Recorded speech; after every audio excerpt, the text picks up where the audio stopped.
Alright, this is my Gamecube collection. I don't have the time to like pull them out and like show you like the cover art and everything. But I tried doing that earlier and it was just didn't turn out so great. Like I got hot from like the lamp from my lamp. I got a little bit hot and got a little bit nervous.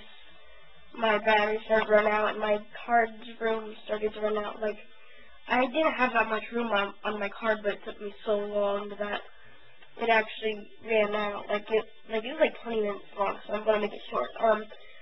Spyro Enter the Dragonfly. It was I don't remember it so much. Spyro Hero's Tale, fun one. Very Zelda Mario-ish, though. Tony Hawk's Pro Skater 4. I love the Tony Hawk series. Fun skating in the game. Wasn't too, my opinion, I'm just not good enough at skateboarding in real life. Tony Hawk's Underground, I remember I put that on easy mode and beat it, in easy mode, every day. The storyline and everything was great. SpongeBob SquarePants Battle for Bikini Bottom. This one's another great one. It's got some interesting boss battles and everything. Every time I played it, I'd play that game, and every time I play it, I'd have fun. Madagascar.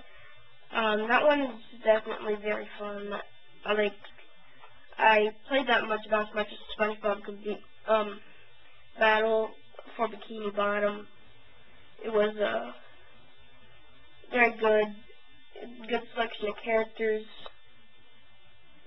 Everything was good about that game. Madagascar Escape to Africa's video game now on Wii and I think the other consoles. It's just not as replayable and fun. I wouldn't just recommend it as much as I would Madagascar on GameCube. Super Monkey Ball, the original, yeah, it was a fun monkey in a ball game. Fun trying to get like I said, I beat some of these games more than once. And that one was definitely a fun one to beat more than once. Super Mario Sunshine. Now this one has, I'm not saying it has zero replay value, because if I ever do beat it, I'd probably want to beat it again because it's so much fun. In my opinion, that's the best Mario game ever made. It is, in my opinion, it's superior to Super Mario 64. Is this good for the other galaxies? Yes. Are the other galaxies as good as it? Yes, but, one thing I dislike about the game is its challenge. You have, two or three options to get, 3 different stars. And, you need, 5 stars in order to progress in the game.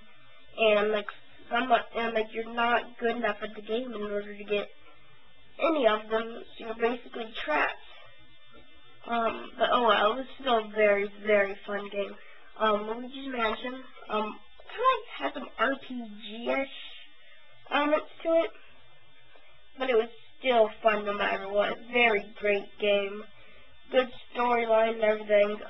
Puzzles were fun to figure out. I think anybody would enjoy it. If you wouldn't enjoy that, then stop looking at the dark side of games and start looking at its upside. Because even wintertime, even cold weather has its upsides. Kirby's Air Ride. I think I remember buying this game from a friend, and it was fun flying around. But it didn't have a big purpose to it. But I think it did have a adventure mode that was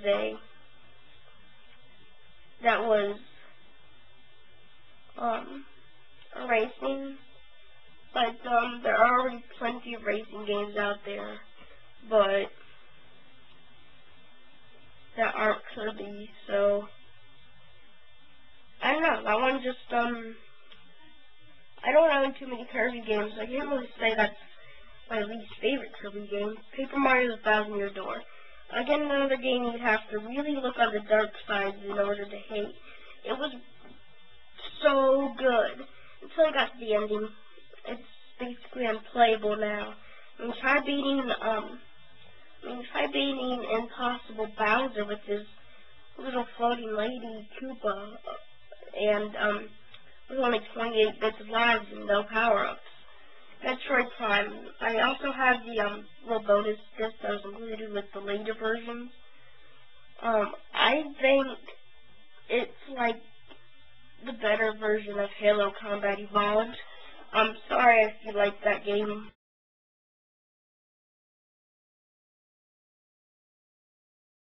But if you like any Halo game, I'd recommend giving this game a try too. There are other games out there besides Call of Duty and Halo. Mario Party 4. It was this game that made me want to buy a Nintendo 64. I came home one day, my brother was like, "Oh my gosh, you got Mario Party 4!" Because he remembered having so much fun playing that at his friend's house. The friends that he played it with was the same friends who I brought Kirby's Air Raid off of, I think.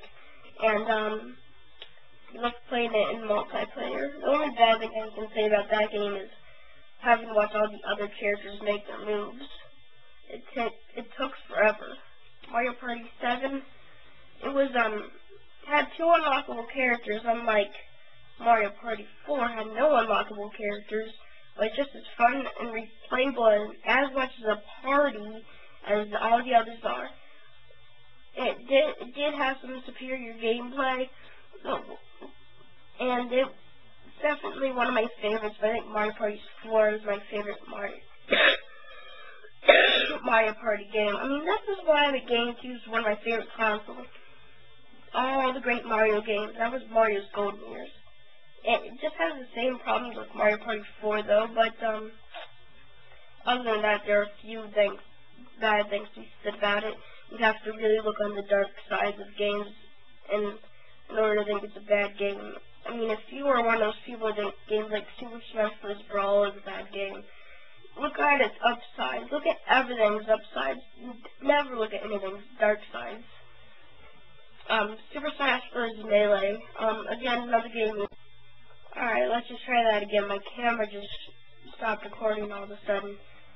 Super Smash Bros. Melee. This was a good game, but I honestly think it wasn't as good as I just don't know why, but it just wasn't as good as Brawl, and it wasn't as good as the one on Nintendo 64. I'm not sure what it is about this one, but I only bought it because it had some stages that weren't unlockable in either of the other Smash Brothers, and some characters that weren't unlockable in the other Smash Brothers.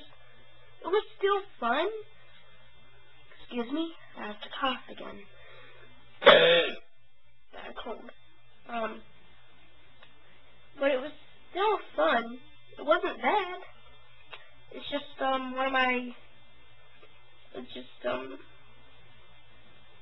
I mean, don't get me wrong, it was still a great game, but it's just one of my it's just don't know what it is about it. Maybe it's like too colorful or something, but I don't know. I have no problem with bright and colorful graphics, so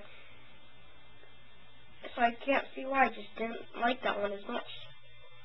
Star Fox Adventures would have been a much better game if you could jump on command by pressing the A button or something. But it was still a fun game. I haven't played much of it yet. The only bad thing I can say about it is that you can't jump on command, and all the characters at the beginning,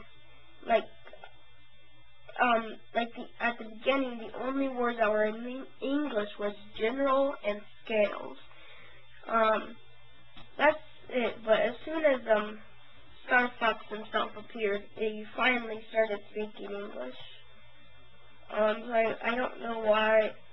I don't know why the other characters couldn't just speak English in the first place.